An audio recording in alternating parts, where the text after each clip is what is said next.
Have you ever prayed for something that you wanted or needed really badly? Or have you ever maybe told a friend that you were speaking something into existence, whether you believe in the power of the tongue or not? Well, these are what people call manifestations. There's different ways people manifest, from prayer to speaking to existence to writing it down 3 times on a piece of paper 3 times a day. But there's many different types of ways to manifest. Some people like to base it in frequencies or in science, like in the case of law of attraction, that's gained popularity recently over the past couple years, where you manifest by being on the right frequency with your desires. Whatever you're vibrating on is what you're gonna get. But what if I told you that there's more than one universal law that speaks of how to manifest? If you like law of attraction, then you should meet its prettier older sister, law of assumption. Law of assumption is where you mentally assume whatever you want to be true about your life, and it'll become true, and this is scientifically proven.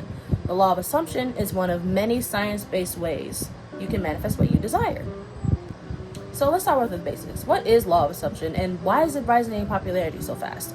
Well, the law of assumption is the belief that whatever thought you persist in is what comes true.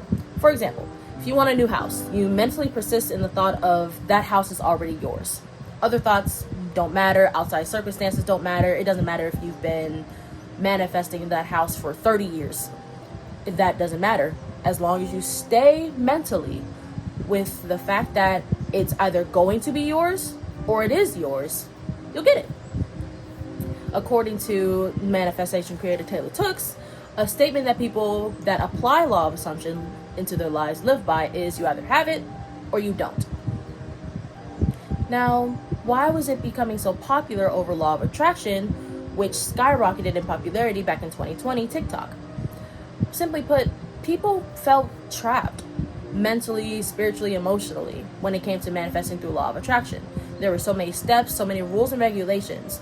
While it sounds simple with just being on the right frequency and staying positive, that is a very slippery slope to being mentally burnt out, toxic positivity, things of that nature. People couldn't feel sad or it ruined the vibration and you wouldn't get the manifestation. You couldn't have a doubt because it wouldn't come to you at all.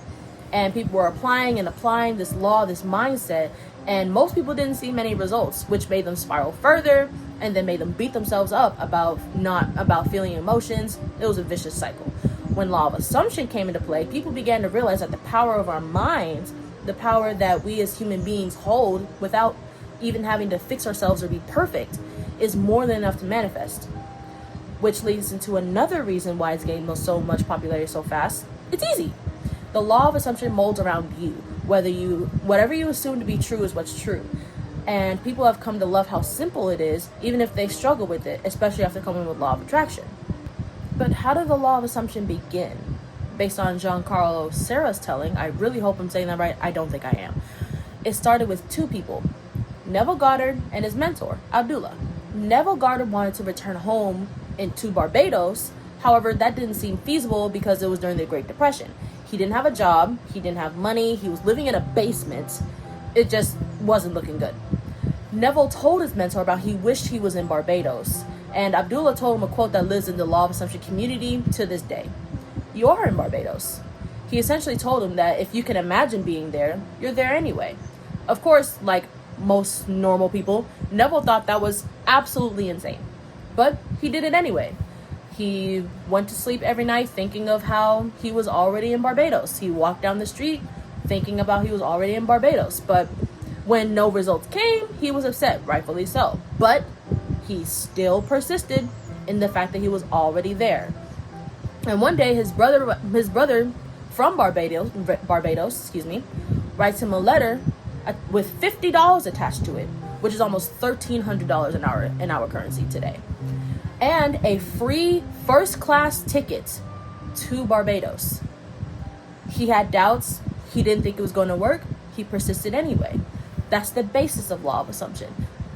As long as you persist in what you want, you'll get it. Michael Jackson manifested like this. Megan Thee Stallion manifested like this. There are so many celebrities that manifested their lives and where they are now because they knew they were destined to have whatever they wanted. They were destined for better than what their circumstances told them they were going to have. I mentioned previously that the law of assumption is a more science-based way to manifest. Well, where's the science? Michelle Eddington put it something like this. There are two key systems in our brain, neuroplasticity and the reticular activating system, or RAS. Your brain rewires itself based on your current thoughts and assumptions. One of the key principles of neuroplasticity is repetition. The more you repeat, the more your brain accepts it as true. So when you affirm things like, I have my desired house, I have my desired money, I'm pretty, things like that, your brain builds new mental patterns that align with that identity. Along with this, your assumptions filter out what you experience, which is where the reticular activating system comes in. It's basically a filter that tunes out what you don't assume is true. It's the reason you can tune out a crowd full of people but lock in when someone says your name. The best part about all of this is the brain doesn't really realize what's real and what's fake. You can think of a sad moment in a movie and re-experience it as if you're experiencing in the present moment for the first time. Now, think of what you do with $1 million, but really put thought into it. Would you get a financial advisor? Would you buy yourself a house? Would you buy your mom a house? Buy yourself a car? When you think of this and you feel that excitement as if it's actually happening, your brain genuinely thinks that's what's going on. And if you keep this thought process up, your brain will start showing you what you want because it's something you deem as important. In other words, manifestation doesn't have to be an entire spiritual journey. You don't have to do pages upon pages of journaling or fix any childhood wounds or be on the right frequency to get what you want. You're not less deserving of what you want because you have some negative thoughts and or beliefs about yourself. We're human. It's okay to experience these things. Manifestation never has to take years upon years. You're biologically wired with the miraculous potential to manifest anything in the world and beyond. Now that you know about it, would you use the law of assumption to manifest?